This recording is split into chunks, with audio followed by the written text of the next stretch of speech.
ओम शांती. आज तारीख आहे 8/11/2025. आजची मुरली ऐकूया.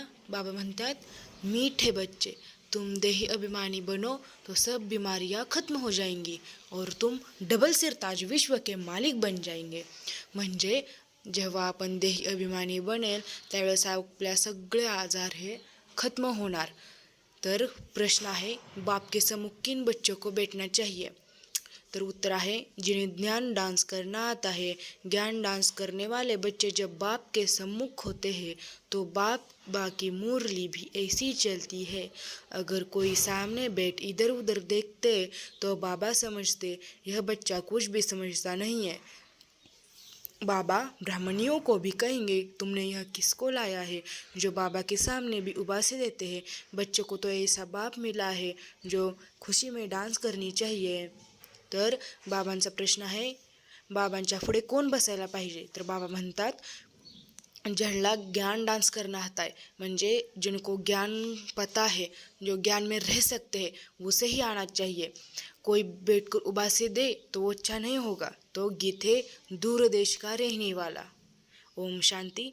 मीठे बच्चे ने गीत सुना. रूहानी बच्चे समझते हैं कि रूहानी बाबा जिसको हम याद करते आए हैं, दुख हरता सुख करता हुआ, तुम माता पिता फिर से आकर हमको सुख घनेरे दो. हम दुखी है, यह सारी दुनिया दुखी है, क्योंकि यह है कलियुगी पुराणी दुनिया. म्हणजे बाबाला म्हणतात की बाबा तुम्ही या, ही कलियुगी आणि पुराणी दुनिया, ही तर खूप दुःख आहे, आम्हाला इथून घेऊन चला, असं आपण बाबांना सांगतो.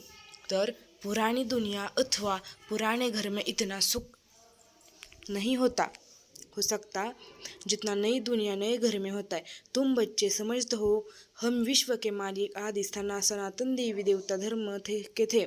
हमने ही 84 जन्म लिए हैं. बाप कहते हैं, बच्चों तुम अपने जन्मों को नहीं जानते हो कि कितने जन्म पार्ट बजाए. मनुष्य समजते हैं 84 लाख जन्म है.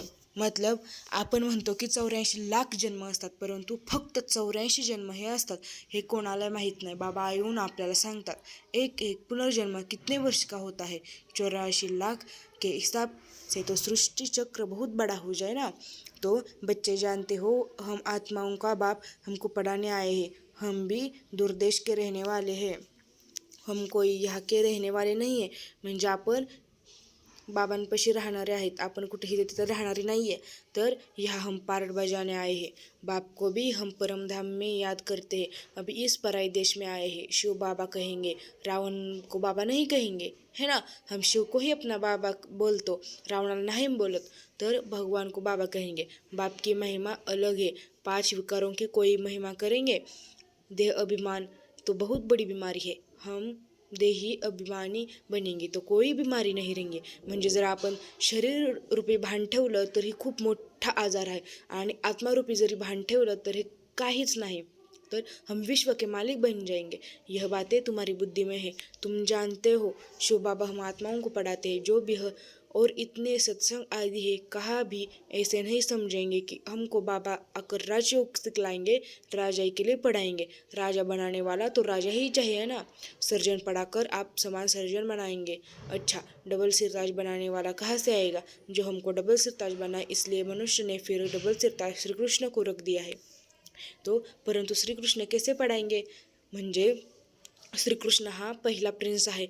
तो तर संगम युगमध्ये पूर्ण ज्ञान घेऊन तो पहिला प्रिन्स झालेला आहे. ते आपल्याला नाही शिकवणार तर फक्त आपले बाबाच. तर जरूर बाप संगम पर आए होंगे, हो ना. तर आकर राजाई स्थापन की होगी.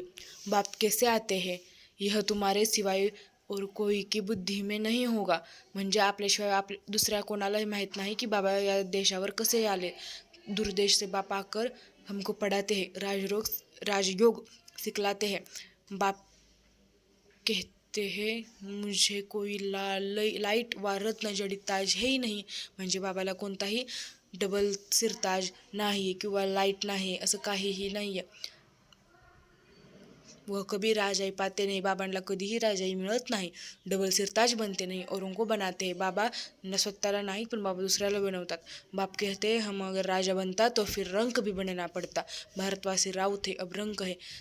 तुम भी डबल सिरताज बनते हो, तो तुमको बनाने वाला भी डबल सिरताज होना चाहिए, जो फिर तुम्हारा योग भी लगे, जो जैसा होगा ऐसा आप सामान बनाएगा। सन्यासी कोशिश कर सन्यासी बनाएंगे, तुम गृहस्थी वह सन्यासी, तो फिर तुम फॉलोअर्स तो ठहरे नहीं। कहते हैं फलाना शिवानंद का फॉलोवर है, परंतु यह वह सन्यासी माथा मुड़ाने वाले हैं। तुम तो फॉलो करते नहीं, तो तुम फिर फॉलोअर क्यों कहते हो?